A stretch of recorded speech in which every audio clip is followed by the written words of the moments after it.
Добар ден, јас сум Сонја Стефановска, професор во Средното градежно гимназиско училиште на град Скопје Здравко Цветковски од Скопје.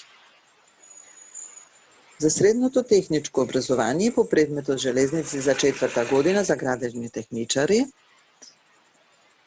за денес имаме нова наставна содржина со наслов шини, видови и типови на шини, изработка на шините и шински состав.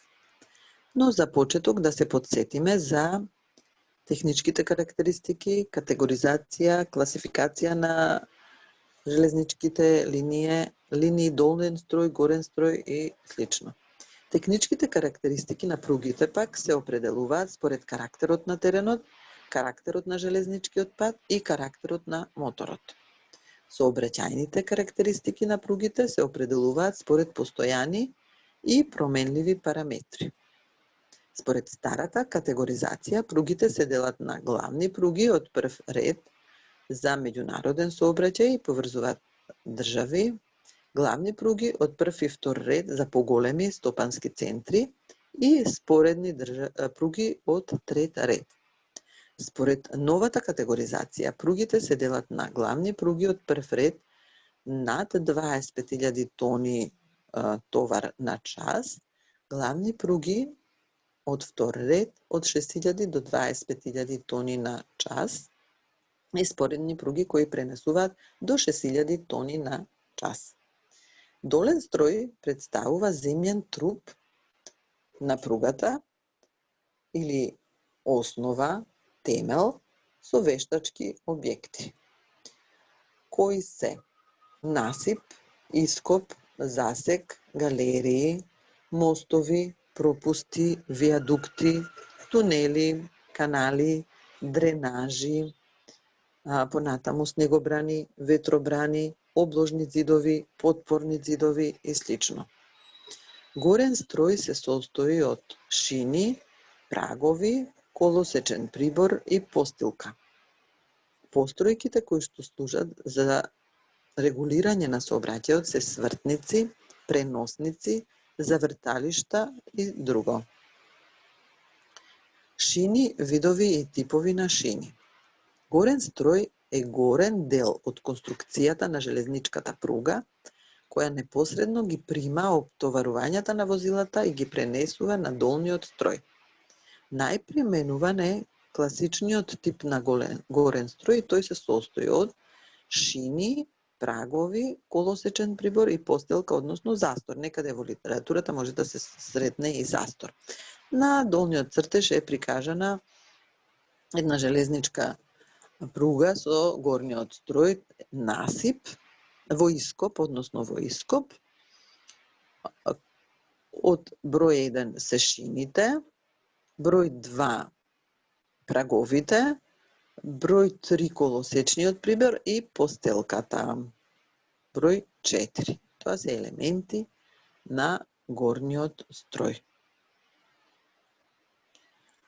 Шини, видови и типови на шини. Шините служат за водење на возилата по определена патека и за носење на возилата.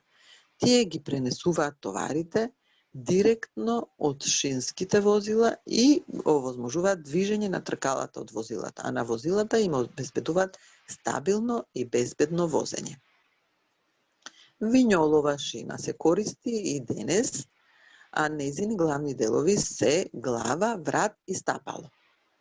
Винјоловата шина е направена врз основа на потребата за спојување на шините кај класичен шински спој. На следниот цртеж е прикажан винјолова шина со нејзините елементи, односно делови, глава, врат и ножица, со своите ширини, височини и други димензии.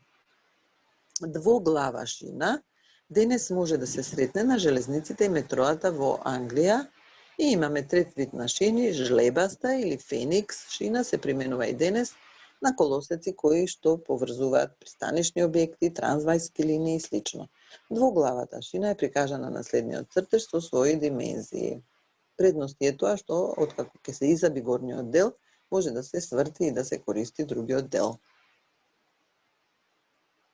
Покрај овие шини се применуваат и други шини со ознаки УИЦ 50 со тежина 50,18 кг на метар, УИЦ 54 со тежина 54,43 кг на метар должен, УИЦ 60 со тежина 60,34 кг на метар должен, УИЦ 71 со тежина 71,19 кг на метри и на следниот цртеж е прикажана шината УИЦ со ознака 60 со своји димензии. Покрај овие шини кај нас се употребуваат и шини од типот S45 на индустријски пруги и на пруги од понизок ред и типот S49 и S54 за сите останати пруги. Изработка на шини и шински состав. Шините се изработуваат од топен челик. Челикот пак знаеме дека се добива на неколку начини, и тоа Сименс Мартинов начин, Бесемеров и Томсонов начин. На челикот за изработка на шините покрај железото се додаваат и следниве минерали: јаглен, манган, силициум, фосфор, сумпор и друго. Тоа е легиран челик. За зголемување на отпорноста за абење, жилавоста се додава и молибден, хром, никел, ванадиум и други минерали. Шинскиот челик пак треба да ги има следните својства. Значи да има голема цврстина, да е отпорен на абење, да не е крт, да нема својства за само калење, лесно да се заварува и да е економичен.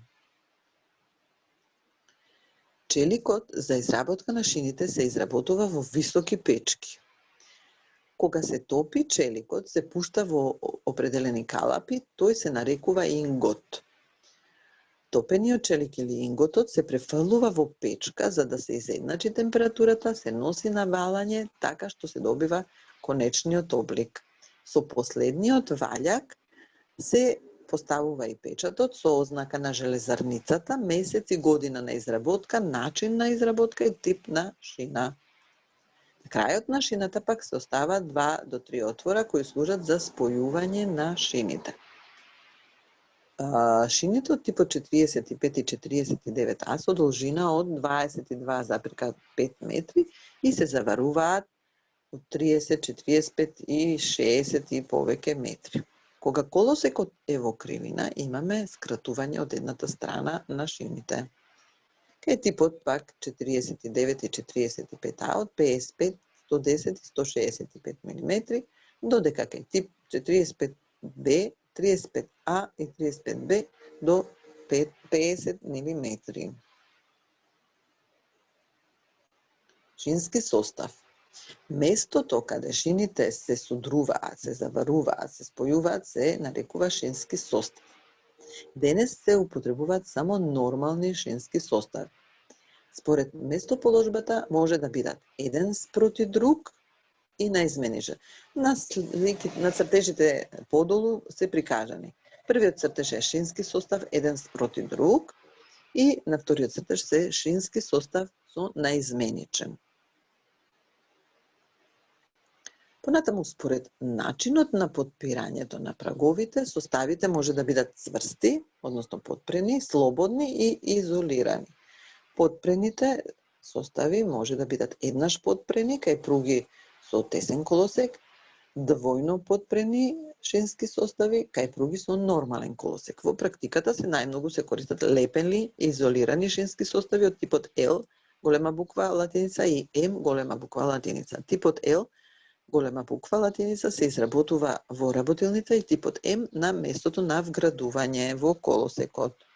И на следните цртежи се прикажани под А1 еднаш подпрен и А2, под Б1, Б2 и С двојно подпрен шински состав. И за наредниот час имаме прашање за повторување. Што е горен строј кај железничка пруга, од што се состои? Кои типови на шини се применуваат денес? кои типови на шини најчесто се применуваат кај нас, на кој начин се добива челикот за изработка на шините, каков треба да биде квалитетот на челикот за изработка на шините, какви може да бидат шинските состави и на крај нацртај шински состав еден спроти друг, наизменичен, еднаш и двојно потпрен. Се надевам дека работата ќе ви биде пријатна и ви благодарам многу за вниманието. Се слушаме и се гледаме